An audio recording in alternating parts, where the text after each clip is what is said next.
Ever wonder how major companies organize their financial calendars? It's not always a straightforward January to December. Different businesses, from retail giants to tech innovators, choose fiscal years that best align with their operational cycles.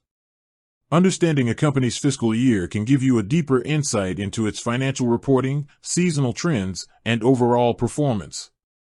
Take Expensify, for example. They're a big name in the world of expense management, simplifying everything from receipt scanning to corporate cards. If you're an investor, a business partner, or just someone curious about their financial health, knowing when they close their books is pretty important. It tells you when to expect their annual reports, when to look for key performance indicators, and when the company will be evaluating its yearly achievements and setting new goals. So, when exactly does Expensify's fiscal year end? Unlike many companies that follow the standard calendar year, Expensify operates on a fiscal year that concludes on December 31 ST. That's right, Expensify's fiscal year aligns perfectly with the calendar year. This means their financial reporting periods, including their annual reports, like the 10K filings for publicly traded companies in the U.S., will cover the period from January 1st to December 31st. Why is this significant? For companies that deal with a lot of end-of-year transactions or have a strong Q4 sales push, a December 31st fiscal year end makes a lot of sense. It allows them to capture all of their busiest period within a single fiscal year, providing a comprehensive view of their year-end performance. For Expensify, a company focused on expenses and financial management, this alignment likely simplifies their internal accounting processes and external reporting, as the vast majority of businesses they serve will also operate on a calendar year.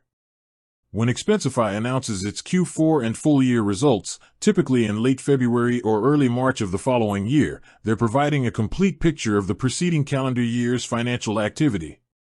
This includes everything from their revenue generated from subscriptions and card interchange to their operational costs, net income, and cash flow.